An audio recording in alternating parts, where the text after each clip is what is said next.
Hey guys, so it has been a damn week. I don't really have anything for you guys today. I thought I'd just talk. Every time I post like a vlog video, people like it and say that they would like to see more of this type, I guess. So here we go. I thought I would just kind of update you guys on what's been going on in my life this week. So this past weekend was rough for me. I feel like I've probably had some postpartum anxiety, but not necessarily depression by any means. But crumple that in with the fact that I'm basically still living under quarantine. I started quarantining in early March, when I was 8 months pregnant. I had just hit 9 months. But when they say pregnancy is 9 months, it's really 10 months. I'll never forget, my friend Alicia told me that years ago. You don't have a baby right when you hit that 9th month. That 9th month is a whole extra month that you go through. But anyways, I started quarantining as soon as there was any sort of, inkling about some scary virus being out there. And funny enough, we think that my husband already had it. He was one of the cases before we knew what it was, back in January, February. He was sicker than he's been since he was probably a kid. And he's an asthmatic, a severe asthmatic. And I was pregnant, and he got what we thought must have been the flu or something, but it was more like bronchitis type symptoms. We couldn't figure out what it was. Sorry, I'm just making sure my baby monitor's on because somebody's napping.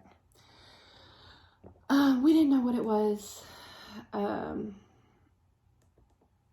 He went and got treated for the flu, and I think his flu test actually came back negative, but then it turned this weird kind of positive, but they couldn't pinpoint what kind of strain it was or anything, so it wasn't like a positive flu.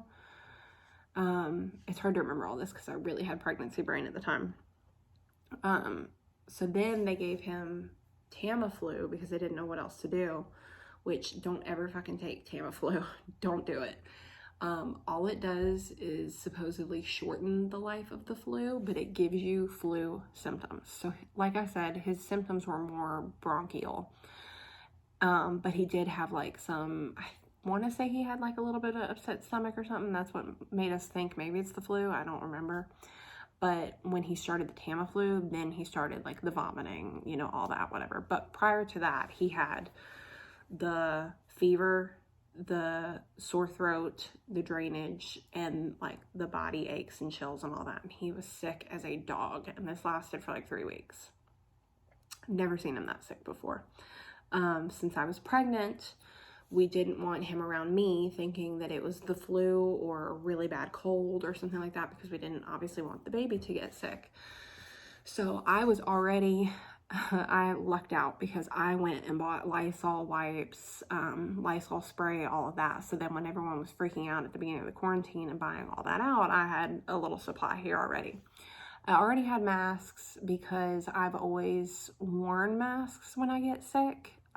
Like if I went to work and I had a cold or something like that, people would get like embarrassed, or people would look at me and think I had SARS. Like they would have like a flashback. I'm like, no, I have a cold and I'm being courteous of you and I'm trying not to spread it. Funny story about that. One time I did that when I worked at the state, which if you guys saw 2 videos ago about the death that happened there. When I was at that building one day, I had caught a really bad cold. It was like a throat cold, if that makes sense. So I went to work wearing a mask to make sure I didn't spread it to anyone, because I was well enough to work, but I didn't know if I was contagious and I didn't want to risk it. And this guy came up to me and was like, why are you wearing a mask? And like kind of jokingly like ribbing me. And I was like, well, I'm sick and I don't want to spread it to anybody.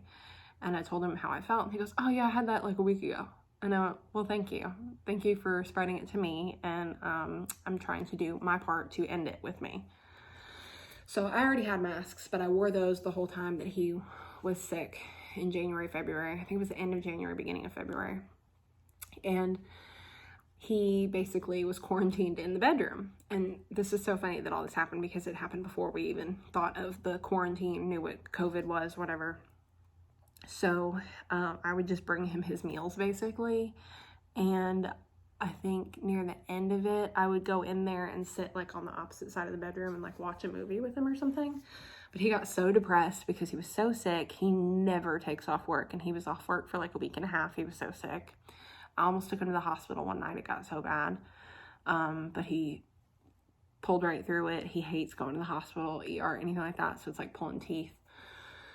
But he ended up fine, luckily.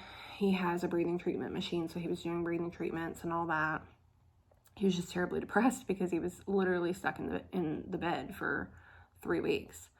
Well, 2 weeks, and then he had like the lingering effects a week after that. But I mean, it took a toll on him. And then I want to say it was either during his 3rd week or maybe the week after that, I got what felt to me like a small cold. So I can only guess that maybe I caught it. And if there are any immunities to be gained from having it, I'm hoping that I got it and my baby got it from being inside of me when I had it. But there's just not enough out there to basically say you can't get it again, or, you know, whatever. But hopefully maybe we have a little bit of the antibodies to fight against it. I don't know. And they also don't know how long the antibodies last either. So that's the other thing. All that to say, I don't even remember where I was going with this. Quarantine. So basically, during that time was probably the last time I got to get out of the house was when my husband was in quarantine, because then I was the one going to get groceries, going to run any errands, going to get us some food, you know, because if we didn't want to eat at home all the time, whatever. Then quarantine hit, and me being 8 months pregnant did the smart thing for me and my baby and stayed home. And my husband stayed home. And he works for a small business, so they closed down for the quarantine for, I guess it was like 3 weeks or a month or something like that, which was for us a blessing, because then we had the baby, and then he was home helping me with the baby for 3 weeks. I think it was 3 weeks. And I had 6 months maternity leave with my work, which was amazing. And then went into work from home. My job was already work from home prior to the quarantine, except I would go in once a week for meetings. So the going in thing ended when I was like 8 months pregnant, or 7.5 months pregnant, because I guess it was 8 months pregnant, because there was whisperings of it and people were catching what we thought was the flu. And so they were like, don't bother coming in, you're pregnant. So I haven't been back to the office since then. So then add in the end of my pregnancy, went into quarantine, which I did a whole video on what it was like being pregnant during that. When I was pregnant, I did that video. And that was really hard because, and I said this then, I know this is very selfish of me to feel this way, but it was such a, like, what I felt like should have been a celebratory time of my life. And I just had to sit home alone, basically. And, well, when my husband was here, that was the best, because we could do stuff together. We could, you know, watch movies, whatever. But like when I wanted to be out with my friends, or I wanted to go out and be like, let's go have one last meal out of the house before we're going to be at home with the baby for however many months, you know, that was hard emotionally. And then we have a baby and, you know, go through a newborn. That's tiring for any parent. That's emotionally trying for any parent. And he has gone back to work, actually going to work, and I am work from home with the baby, which is an absolute blessing, because now thinking back to regular life, like prior jobs where I worked in the office, thinking, oh my God, I would have had like 3 months maternity leave and then had to like taking my baby to a daycare, which is scary for me because I've heard a lot of horror stories about, you know, daycares not having enough workers, too many kids, etc. And you just never know. And I can't imagine being separated from him for the last 3 months every day. So we are both very grateful, my husband and I, that I've been able to work from home through this, that my job was already work from home, all that. Huge blessing. However, all that to say, that 10-minute rant to say, this past weekend was really hard on me because the isolation has gotten to me. The only time I really go out is to get groceries, occasionally at Target. And that can be stressful because my baby kind of forgot how to take a bottle. So I can leave him. Like, I left him the other day. My husband watched him for me, so I could not watch him for me. It's his kid, but you watched him so that I could go away by myself somewhere. Because I have a limited time that I can be away from him before he gets really hungry and really pissed off. So I was able to go to Target the other day and shop by myself, which was nice. And then we'll go like to my mother-in-law's house and, swim, or, I can have a glass of wine, whatever. This weekend was really hard. I just felt very, very, very isolated. I hadn't had, my best friend normally comes over like Mondays, every other Monday maybe. She hadn't been able to do that. She's had a lot of personal stuff going on, and I fully support that. Don't worry about me, I'm fine. And then my mother-in-law hadn't been over as much lately, and she's always been a big help. So it was like, I don't know, I just felt really isolated this week. I felt horribly isolated this weekend. I don't know what it was. It just really got to me. Then, on top of all of that, and this is all good stuff, but it's like, it's just added to everything emotionally. Today, I'm having a great day. Let me just start that off. Don't worry. I'm doing good. I'm doing so much better. But my baby is 6 months old now, today. I could cry. We started him a little bit on baby food this weekend. Let him try a little bit of baby food, and it went great. And also, he's too big for his bassinet, but he's not big enough to sleep in a room by himself, especially starting on little baby foods. I don't want him to spit up in the middle of the night and maybe across the hall. So now he's sleeping in a back and play, and it's like so big, he doesn't know what to do. And he's also teething, and today he has to go get shots. So the last 2 days, we did not get any sleep. I think collectively within I want to say 48-hour period, but like including the night before being like iffy. The night before that, we probably got iffy sleep, and then 2 nights collectively, in those 2 nights, we got 6 hours of sleep. So I was absolutely dead to the world yesterday. Had a very busy day, and my husband got home and ran me a nice bath with some candles, and I poured the biggest glass of wine I've had probably since before I was pregnant, and sat in the hot bath with no sleep, just delirious, and drank the biggest glass of wine, and I came out just like with the nicest buzz. And it was so nice. Well, then last night the baby slept perfectly. Just woke up every 2 to 3 hours for his feeds, went right back down. Oh my God, it was heaven. Lord, I was so relieved. So I got sleep last night. So I'm feeling a lot better. However, before we went to bed, we started the presidential debate, and then woke up this morning and I finished it. And if that can give you any inclination on my mood this morning, that was interesting, to say the least. So I don't even feel like getting into all the politics of that.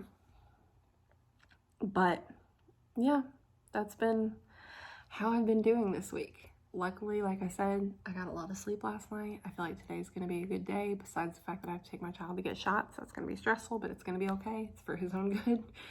Make him stronger. And yeah. I'm sorry that I just ranted for 14 minutes, but people say that they like this when I do post them, and I don't plan on this being like, an everyday thing, or even an every week. I mean, not an every day, every week thing, or even an every month thing, but it feels good to get stuff off my chest every once in a while. So thank you to those of you who enjoy this type of stuff. I hope you all are doing really well. Please get out and vote. Early voting starts this next month. Do it.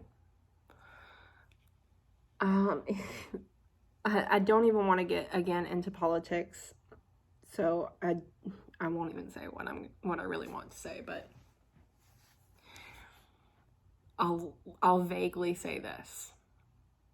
The 2 main options may not be the best options, but if you're leaning towards the slightly better option, and the change, please stick to that.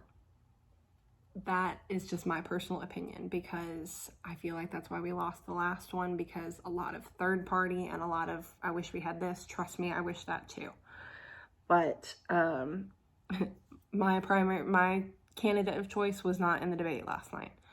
I'm not going to write him in. I'm not going to vote for someone else third party. I'm going to vote for what is the best option, because one of those two parties is going to win. Let's face it. One of those two parties is going to win. So if you're voting for a change, let's just bite the, what do you call it? I don't even know the phrase I'm looking for, but just suck it up and vote for the better option. There is what I'm going to do, and is what I'm going to hope for. And for anyone who tries to fucking write in Harambe again, I hope you're proud of yourself for last time. Lord. Hopefully things will get better soon. We'll see. I'm not even going to say hopefully 2021 will be better. Like, hopefully 2021 will be our year, because I'm not going to jinx that shit. This has been rough enough as it is. I really hope you all are doing very well. I really want to say that I appreciate all of my regular commenters. I want to even name you all off, but I don't want to like leave anyone out. Yeah, I'm afraid I'm going to leave somebody out if I name all of you, but I've named all of you for video requests, so you know who you are, my friends. One in particular should come to mind when I say my friend. So I hope you all are doing good. Thank you all for being such a good support and for sticking around through me just doing shit like this. Next week, I'll probably have like a request video up or something. I don't know. Also, how would you guys be interested in, so my father-in-law, what's up, is a retired homicide detective. And he just started watching my videos, and I guess he was like binging them. And he said, how come you've never interviewed me for stuff I've done? And I was like, well, I never thought about it, but I don't know if that would be something you guys would be interested in seeing. He even told me about a case, I think he said it was a serial killer, I haven't started the research on it yet, that he worked. So maybe that's something I could do down the road if you guys are interested in that. He could answer some questions about it, maybe what he saw, maybe a scene he came across or something like that. I don't know. Let me know what you guys think. I hope y'all are doing well. Halloween's coming, Christmas is coming, all that. Let's try and make the best out of a shitty year and just be positive and whatever. If you guys like this video, and I don't blame you if you didn't, hit the thumbs up button below. If you have any suggestions for videos, true crime or otherwise, leave those in the comments below. If you want to see more videos, hit the subscribe button, as I upload new videos every Wednesday. And other than that, I will see you guys next week.